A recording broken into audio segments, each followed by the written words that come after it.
আচারটা দেখুন দেখতে কতটা সুন্দর হয়েছে আর কতটা লোভনীয় লাগছে। আর এই আচারটা কিন্তু এখন একদম পুরোপুরি তৈরি হয়ে গেছে। এরকম আচার দেখলেই কিন্তু জিভে জল আসবে। দেখতেই যদি এত সুন্দর হয় তাহলে এই আচারটা খেতে কতটা সুন্দর হবে ভাবুন। এই দেখুন একদম কিন্তু মিশে যাচ্ছে আঙুলের সাথে। আমড়াগুলোকে আমি খুব ভালো করে হাতে করে এইভাবে ঘষে ঘষে পরিষ্কার করে নিয়েছি। নমস্কার বন্ধুরা, পিওর রান্নাঘরে আপনাদের সকলকে স্বাগত জানাই আমার আজকের রেসিপিতে। আজকে আমি আপনাদের সাথে শেয়ার করব আমড়ার আচারের রেসিপি। এখন বাজারে প্রচুর পরিমাণে আমড়া পাওয়া যাচ্ছে অনেক সস্তায়। তো বন্ধুরা এখনই কিন্তু সঠিক সময় আমড়ার আচার তৈরি করার। আজকে আমি আপনাদের দেখাবো ভিনিগার ছাড়াই কি করে এই আমড়ার আচারটা সারা বছর বাড়িতে রেখে খেতে পারবেন, একটুও নষ্ট হবে না, আর একদম টক ঝাল মিষ্টি সব রকমের স্বাদ পাবেন। তো বন্ধুরা আশা করছি আজকের রেসিপিটা দেখতে আপনাদের সকলে ভালো লাগবে। পুরো রেসিপিটা অবশ্যই শেষ পর্যন্ত দেখতে থাকুন। আর যে সকল বন্ধুরা এখনো পর্যন্ত আমার চ্যানেলে নতুন তারা অবশ্যই আমাদের চ্যানেলটা সাবস্ক্রাইব করে আমাদের পাশে থাকবেন। তো চলুন বন্ধুরা রান্নাঘরে চলে যাই আর আজকের এই আমড়ার আচারের রেসিপিটা শুরু করি। আমড়ার আচার তৈরি করার জন্য আমি বেশ কিছু আমড়া নিয়ে নিয়েছি। আর আমড়া বাজার থেকে কিনলে কিন্তু ভালো করে দেখে নেবেন যেন একেবারে কচি আমড়া না হয়, আমড়ার ভেতরে যেন হালকা একটু আঁশ তৈরি হয়েছে এরকম দেখে আমড়া নেবেন। তাহলে দেখবেন আচারটা অনেকদিন পর্যন্ত যেমন ভালো থাকবে তেমন কিন্তু খেতেও ভালো লাগবে। আমড়াগুলোকে পরিষ্কার জলে ধুয়ে নেওয়ার জন্য একটা গামলায় কিছুটা জল নিয়ে নিয়েছি। এবার এই আমড়াগুলোকে দিয়ে দিচ্ছি। একটু ঘষে ঘষে পরিষ্কার করে নিচ্ছি, কেননা এর খোসাটা আমি ছাড়াবো না। আর আমড়াগুলোকে অবশ্যই করে একটুখানি বাজারে কেনার সময় দেখে নেবেন। এরকম ভাবে একটু নখ দিয়ে চাপ দিলে বুঝতে পারবেন যে ভেতরে আঁশ হয়েছে কিনা। যদি দেখেন যে একদমই নখটা ঢুকে যাচ্ছে তাহলে বুঝবেন যে সেটা কিন্তু একদমই কচি। আর যদি এরকম ভেতরে আঁশ হয়ে যায় দেখবেন নখটা কিন্তু পুরোটা ঢুকছে না, এর মধ্যে একটু শক্ত শক্ত লাগবে। এরকম একটু শক্ত দেখে আমড়াগুলো কিনবেন, না হলে যখন আচারটা তৈরি করব তখন দেখবেন একেবারে গলে যাচ্ছে। আমড়াগুলোকে আমি খুব ভালো করে হাতে করে এইভাবে ঘষে ঘষে পরিষ্কার করে নিয়েছি। দেখুন গাটা কিন্তু একদম চকচকে পরিষ্কার লাগছে। এবার এরকম একটা ফুটো থালা নিয়েছি, তার মধ্যে আমি তুলে নিচ্ছি, তাহলে খুব তাড়াতাড়ি জলটাও ঝরে যাবে। খুব ভালো করে আমরা জলটা একটুখানি ঝরিয়ে নিয়েছি। দেখুন 1-2 মিনিট মতন এরকম রেখে দিয়েছিলাম। এবার একটা সুতির কাপড় নিয়ে নিয়েছি। এই সুতির কাপড়ে খুব ভালো করে আমরা গাটা একটু মুছে নেবো। এইভাবে ভালো করে আমরা গা থেকে জলটা পরিষ্কার করে মুছে নিতে হবে, তা না হলে কিন্তু আমরার আচারটা বেশি দিন ভালো থাকবে না।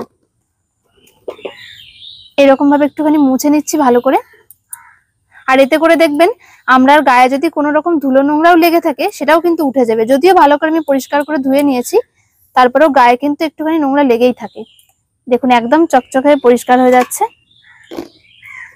সব আমড়ার গা থেকে আমি পরিষ্কার করে জলটাকে মুছে নিয়েছি আর এখন একদম শুকনো হয়ে গেছে। এবার এই আমড়াগুলোকে আমি কেটে নেব।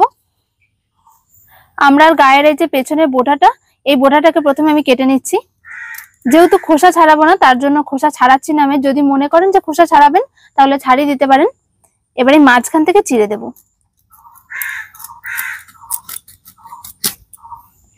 দেখুন আমড়াটা কিন্তু একদম পরিপক্ক হয়ে গেছে। এইরকম আমড়া দিয়ে যদি আচার করেন আচারটা অনেকদিন পর্যন্ত ভালো থাকবে। আর যদি ভেতরটা একদম কচি হয় সেক্ষেত্রে দেখবেন আচারটা কিন্তু বেশি দিন ভালো থাকবে না, খুব তাড়াতাড়ি নষ্ট হয়ে যায় এতে করে।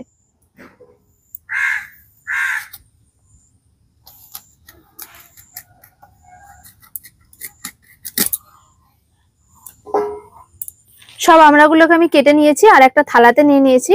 এবার এই আমড়ার যে মাঝখানটা আমি কেটেছি এখানটা এই ওপর দিকে করে দেব। আর এই ওপর দিকে করে এইভাবে থালাটাকে আমি কিছুক্ষণের জন্য একটুখানি শুকিয়ে নেব আমড়াগুলোকে।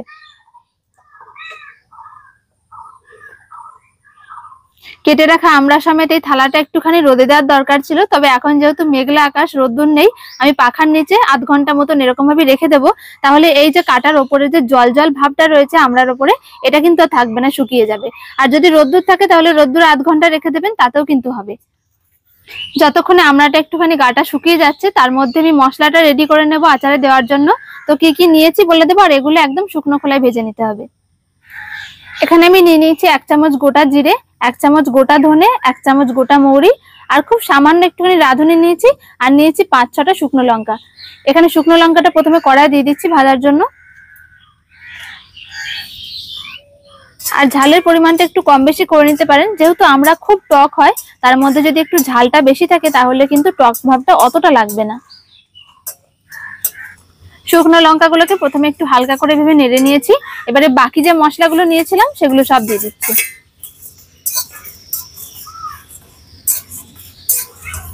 ভাজা মশলাটা তৈরি হয়ে গেছে, খুব বেশি ভাজছি না আমি, খুব বেশি ভাজলে কিন্তু এর যে গন্ধটা রয়েছে সেটা আবার চলে যাবে। ভাজা মশলাটা তৈরি হয়ে গেছে, তুলে নিচ্ছি। আর আজকের এই আচারটা আমি একদম অল্প তেল মশলায় করব, তার জন্য আমি কিন্তু বেশি মশলা এটা দিইনি। যদি মনে হয় এর মধ্যে সর্ষে দেবেন তাহলে কিন্তু সর্ষেও এর সাথে ভেজে দিতে পারেন। আবার অনেকে কিন্তু রসুনও দেয়, সেটাও কিন্তু দিতে পারেন, তবে সেক্ষেত্রে কিন্তু রসুনটা তেলে ভেজে দেবেন। আধ ঘন্টা মতন আমি আমড়াগুলোকে এইভাবে পাখার তলায় রেখে দিয়েছিলাম, বেশ খানিকটা জলসা ভাবটা কেটে গিয়ে শুকিয়ে গেছে। এবার আমি আচারটা তৈরি করে নেব। আর আচার তৈরি করার জন্য আমি এটা কড়াই বসিয়ে দিয়েছি। কড়াই দিয়ে দিচ্ছি সর্ষের তেল।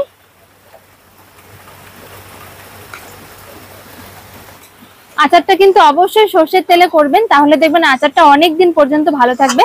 আর সাদা তেলে করলে কিন্তু আচারের স্বাদও যেমন ভালো হয় না, তেমন কিন্তু খুব একটা বেশি দিনও ভালো থাকে না। তেলটাকে ভালো করে গরম করে নেব।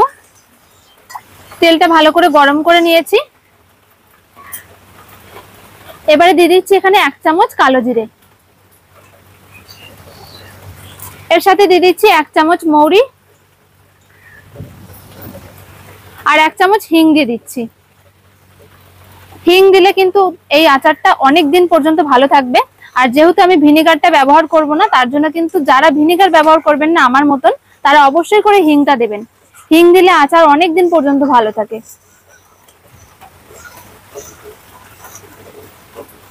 মশলাটা ভালো করে ভেজে নিয়ে 2 চামচ লবণ দিয়ে দিলাম। আর দিয়ে দিচ্ছি 1 চামচ হলুদের গুঁড়ো।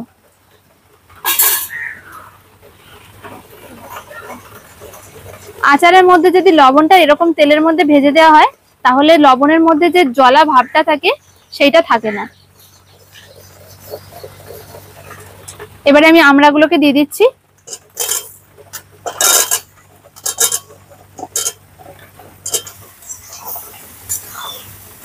সমস্ত মশলা দিয়ে তেলের সাথে আমড়াটাকে কিছুক্ষণের জন্য একটু নেড়ে নেব। তবে আমড়া যদি তেলের মধ্যে বেশি ভাজা হয়ে যায়, তাহলে দেখবেন আমড়াগুলো খুব তাড়াতাড়ি কিন্তু গলে যাবে। তাই খুব বেশিক্ষণ ভাজা যাবে না, মিনিট 4-5 মতন আমি একটু ভেজে নেব। আর আঁচটা এই সময় একদম মাঝারিতে রয়েছে, হাই হিটে ভাজবেন না, তাহলে কিন্তু দেখবেন খুব তাড়াতাড়ি আমড়াগুলো কিন্তু গলে যাবে। আর এরকম একটু অল্প জালে ভাজলে বেশ খানিকক্ষণ একটু হালকা হালকা জালে কষানো যাবে। মিনিট 4-5 মতন আমি ভেজে নিয়েছি আমড়াটা। আর দেখুন খুব সুন্দর কিন্তু কালারটা পাল্টে গেছে, হালকা হালকা ভাজা হয়ে এসছে। এর থেকে আমি আর বেশি ভাজবো না। আর আমরা কিন্তু ঘন ঘন নাড়াচাড়া করা যাবে না। ঘন ঘন নাড়াচাড়া করলে দেখবেন আমড়ার গায়ের যে খোসাটা ওটা কিন্তু খুবই পাতলা হয়, খুব তাড়াতাড়ি ছেড়ে যাবে। 700 গ্রাম আমড়ার জন্য আমি এখানে 500 গ্রাম চিনি আর তার সাথে 2টো তেজপাতা নিয়েছি। চাইলে তেজপাতাটা আপনারা কিন্তু তেলের সাথে ভেজেও দিতে পারেন, তবে এইভাবে দিলে কিন্তু গন্ধটা খুব সুন্দর আসে। চিনিটা অল্প অল্প করে দিয়ে দেব আর হালকা হাতে নাড়াতে হবে।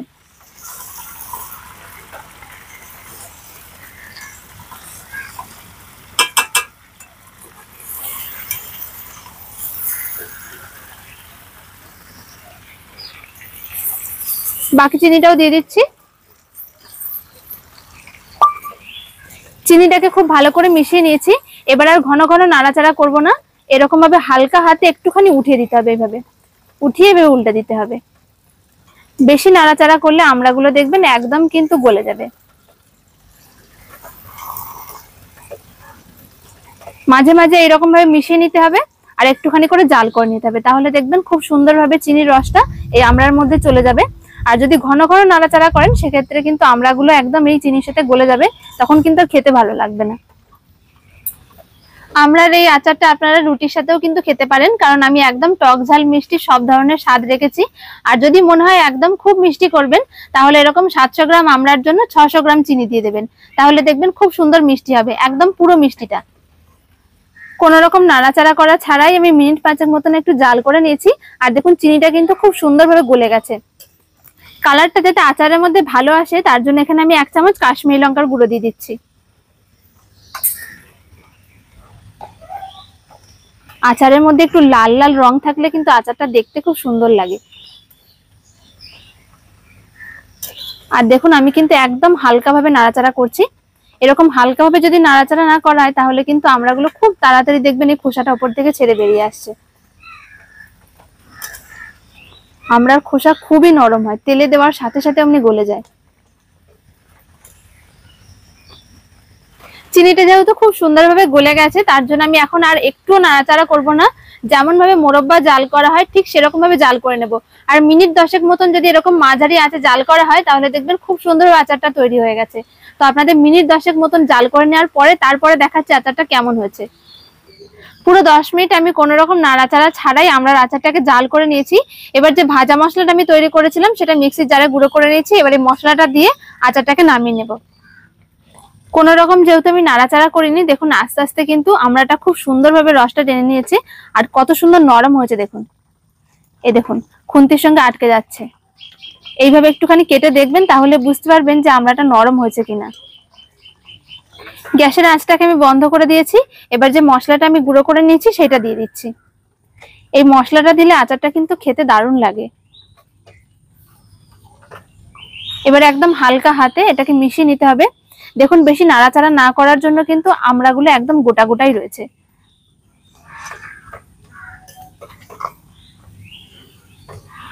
খুব ভালো করে মশলাটাকে দিয়ে আমি মিশিয়ে নিয়েছি।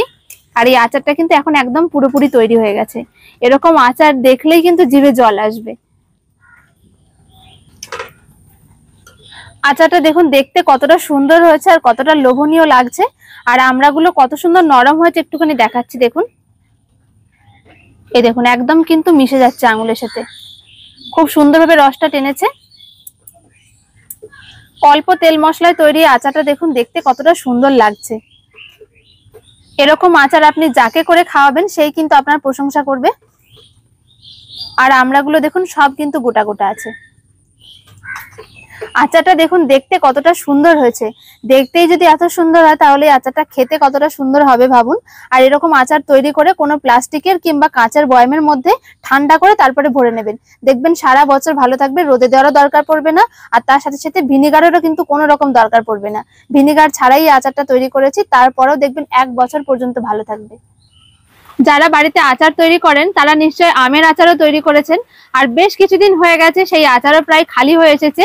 আর এবারে কিন্তু খুব সস্তায় এরকম আমড়া কিনে আচার তৈরি করে নিতে পারেন। একটা শেষ হবে, হতে হতে আরেকটা কিন্তু খেতেও পারবেন আর সারা বছর ভালো রেখে খেতে পারবেন। এই আমড়ার আচারটা কোনো রকম ভিনিগার ছাড়া, রোদে দেওয়ার ঝামেলা ছাড়াই কিন্তু বাড়িতে রেখে দিতে পারবেন, একটুও নষ্ট হবে না। আর অনেক সময় দেখা যায় কি এই আচারের ওপরে একটুখানি ছাতা পড়ে যায়, সেটাও কিন্তু হবে না। তো বন্ধুরা আশা করছি আজকের রেসিপিটা আপনাদের সকলে ভালো লেগেছে। ভালো লাগলে অবশ্যই একটা লাইক শেয়ার কমেন্ট করবেন আর আমাদের চ্যানেলটা অবশ্যই সাবস্ক্রাইব করবেন। দেখা হচ্ছে পরের ভিডিওতে। সকলে ভালো থাকবেন, সুস্থ থাকবেন। ধন্যবাদ।